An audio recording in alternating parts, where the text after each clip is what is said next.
Hi, everybody. Welcome to the next edition of The Break with PIA. This is our segment where we distill the news of the day or the week or a central topic down to hopefully 10 or 15 minutes, give you the what you need to know. And then, of course, we'll have a little bit of a nerdy discussion at the end, which is absolutely essential, even if it's not necessarily essential. Today, we're going to be talking about the Connecticut moratorium on the cancellation of policies. We did one the other day on New York, so now it's Connecticut's turn. New Jersey, you just wait until the end of this. You'll probably get one of those soon. So Clare, Irvine is going to be discussing this. I should mention I am Brad Lachut, the Director of Government Affairs for PIA, but I'm going to turn you over to the real expert on this, Clare Irvine. So Clare?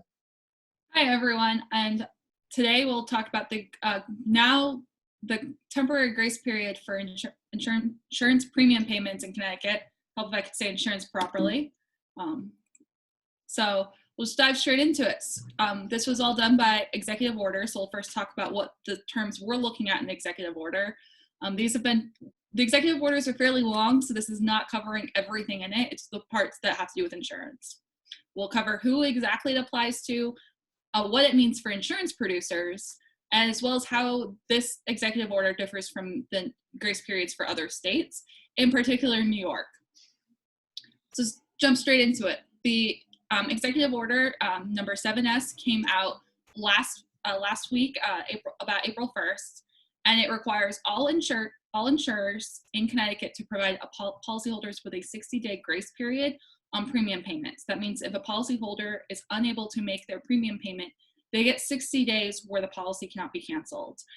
That's just recognizing a lot of people are currently unable to work because of all the closures related to COVID-19 and just giving them time. It's not forgiving or excusing them from paying. It's just buying them some time, similar to the moratorium on evictions, utilities cancellations, and a lot of other things going on to try and limit the hardships on people due to the pandemic.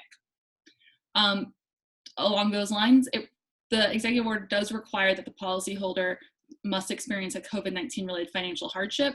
So if you are one of the lucky people who have not had any issues with COVID-19 has not affected your bank balance or income, then you still have to pay your premium on time. Same with you have to pay your mortgage and rent and all that fun stuff. And it applies to all admitted and not admitted lines of insurance. It's just a very clear executive order on all insurance, admitted, non-admitted. It lays out specific lines of insurance, but also extends beyond just what they specify. So as it applies to individual policyholders, the insurers must provide the 60-day grace period for individuals who were laid off, furloughed, fired, or otherwise sustained a significant loss in revenue. So if they are still working, but they're earning a fraction of what they previously did, that will still qualify as a financial hardship even though they still have a job. The policyholder has to then assert this. It can be through an affidavit or another statement acceptable to the insurance carrier. The policyholder, the insurance company can require this, but it's not mandated that the insurance company require the policyholder to do so. We'll get to that later. I'll just make a note of that right now, that it's up to the insurance company, it's not mandatory under the executive order. Businesses get the same grace period, whether they're a group policyholder, have group insurance, and or they have property and casualty insurance, they then qualify for the 60-day grace period. Along the same lines, they have to be experiencing a significant loss in revenue, whether that's just loss in revenue, being required to close, or having significantly reduced operations. So a lot of businesses are still operating, but their operations have completely shifted, primarily the restaurant industry that's now doing all takeout and delivery. That is a drastic shift in business that in all likelihood, I assume, affected their revenue, so that they would still qualify even though you can still get pickup and delivery from them. Just like with the individual policyholders, businesses may be required to provide an affidavit or statement if the insurance company determines they must. So just as everyone who qualifies, it's policyholders experiencing financial hardship, individuals and businesses, group policyholders, and they may have to assert it. So got an insurance policy in Connecticut, you qualify for this grace period if you experience COVID-19 related financial hardship. For insurers, it's any insurer who writes policies in Connecticut, whether they're headquartered in Hartford, another part of the state, or across the country. That if they write policies in Connecticut, they must provide this to their policyholders in the state of Connecticut. The insurance carriers, though, determine effectively how to process it, whether it's requiring the policyholder sign an affidavit asserting that they've had a significant loss in revenue, or another statement. If it becomes very onerous, the insurance department might have some further guidance to try and make it as straightforward as possible, but they're really trusting the insurance companies to come up with this process on their own. The insurance companies don't actually have to, but I assume most will. The insurance company is the one responsible for providing these instructions, and that's in the executive order, that it's up to the insurance companies to figure out how to administer this. So how do insurance producers, or agents and brokers, factor into this? And the short answer is they really don't. There's no obligation in the executive order for insurance producers. That doesn't mean you don't have a role, because you do probably, and I assume, communicate between your customer and the company. So it's good to both let your policyholders, particularly those you might know are in a position they could experience a financial hardship, such as restaurants, know that this is an option, and then talk to those carriers as well and figure out what their process is and have those dialogues. This leaves a lot of room to figure out what's best for your business and your customers, but there's not the requirement that you notify them, that you send them a 3-page long letter with every detail of this executive order. In large part, this part of the executive order is about 2/3 of the page. A lot less onerous than other states. There are limitations. This is, as I said earlier, it's not a waiver or forgiveness of the insurance premium. The policyholder is going to still have to pay that premium. They just can do so after the 60-day period or at a later date. It's again up to the insurers how to administer the program, including the repayment period. There's no specific language regarding how long the policyholder has to make the repayment to pay the premium back. This also differs from other states.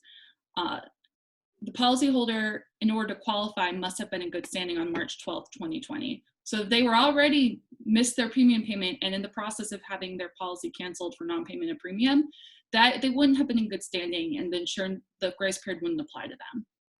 And it also only applies to the cancellations or non-renewals attributed to the failure to pay premiums. So a non-renewal for another reason, such as just underwriting factors or some other reason that insurance companies give for cancellation of a policy, would still be in effect. It would be excluded from the grace period. Just go along the normal lines for cancellation. And for the time frame that this applies to, it's started on April 1st, 2020, which is when the executive order came out, and it extends for 60 days through June 1st, 2020.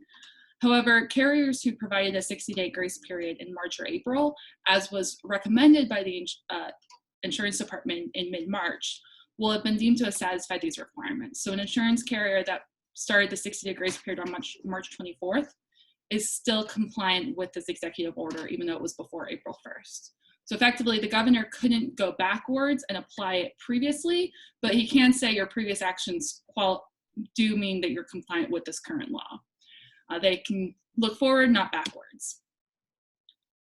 And so for other states, the big one that has also done a grace period is New York.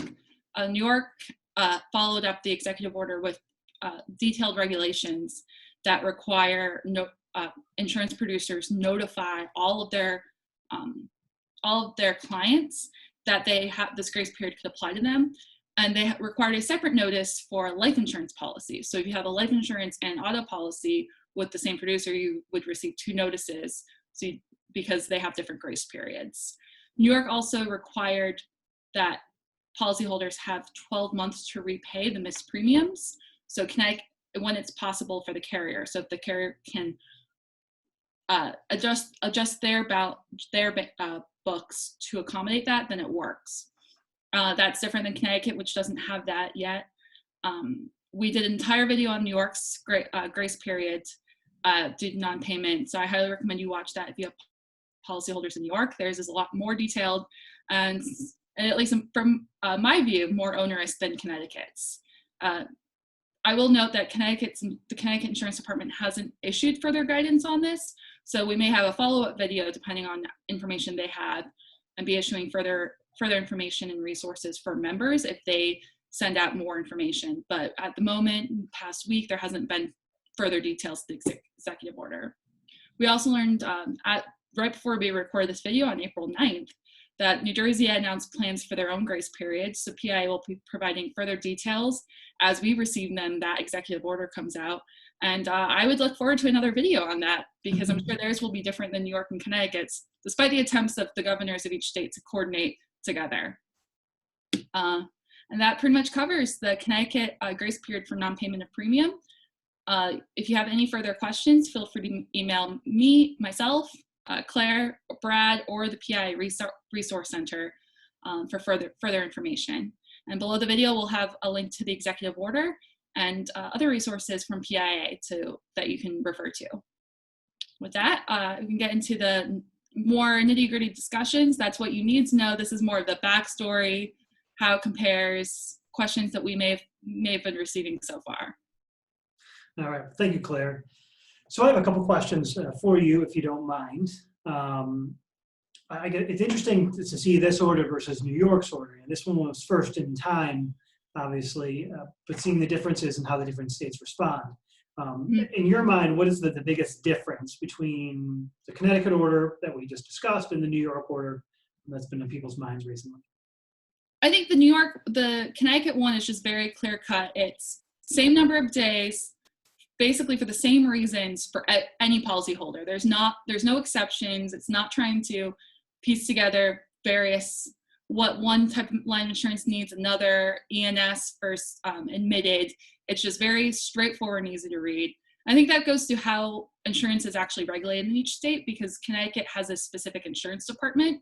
And of course, it's a huge industry in Hartford, whereas New York, it's financial services. And I think that just in a more global view affects how they regulate insurance differently. It's a good point. At a global scale, we find that, this is no offense to those departments that are joint, but the ones that are just insurance tend to have a different, what's the word I'm looking for, response rate or way that they handle these situations than those that are dealing with both banking and insurance. Yes.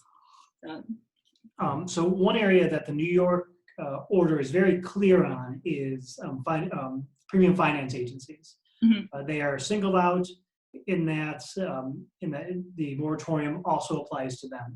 Do we have a similar situation in Connecticut? It's not as clear cut, but I think that goes where the Connecticut one, the intent for the Connecticut one's very clear, that you cannot cancel an insurance policy for non-payment. And so I think while you might run into, some people might try to make the argument like that the finance policies are different for missed payments. I think if you run into that situation where it's getting canceled due to not paying the monthly fee for the finance company, and then the insurance policy gets canceled, that would be something to bring up to the insurance department, because at least my view, that would go against the intent of the executive order. Because it's just fair, it'd still be cancellation of an insurance policy in Connecticut. If not against the letter, then certainly against the spirit, right? Yes. Yeah. That's what keeps lawyers employed. Different interpretations of both the letter and the spirit. Yeah. So it's interesting, the fact that the Connecticut order does not mandate a certain repayment period like New York does with the 12 months really puts an emphasis on the producer to reach out to their carrier partners to find out what they're doing, right? Because you have to assume the first call, hopefully the first call many clients will make, is to their producer for information. So having that on hand certainly will be helpful for producers.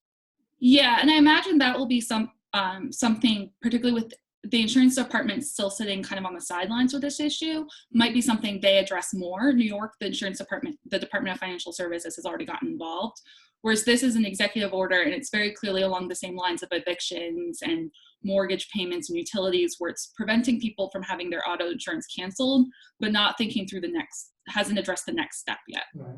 I think like everything else, we're trying to get through this week, next week, and then next week we'll be dealing with whatever comes the next step of this whole pandemic crisis. And just to be clear, so this Connecticut order, I think probably obviously only impacts Connecticut policies, right? So if you have a policyholder that it originates from New York, let's say, but they happen to do work in Connecticut, this would not extend to them. No, and with insurance being so regulated on the state level, I'm sure the insurance departments have limited authority over policies in other states. So if it's been rated and approved by the Connecticut Insurance Department as a policy, then it would qualify, but that would be overreach to go into New York and vice versa. All right, Clay, well, I think this is great information for everybody, delivered in a very concise way, unlike the way that I usually deliver it, so I appreciate you putting this together. Anything in closing you think anybody should know? No, just if you do run into issues beyond, feel free to reach out to us and we can provide guidance, and also reach out to the Connecticut Insurance Department. They're particularly good about responding to consumer and producers representing consumer issues, and also they're really good at keeping their finger on the pulse for these. So it's a good way to make them aware of what's actually happening on the ground, because they also don't sell insurance. They regulate it, but they don't sell it. So keeping them in the loop of what's happening is a good way to kind of help guide them towards what additional guidance is necessary. Great point. All right, Clay. Well, again, thank you very much for sharing this information with us and with the members. I hope that everybody enjoyed it. We will be back very soon with another segment of The Break. I hope everybody enjoyed this. And I'll see you pretty soon.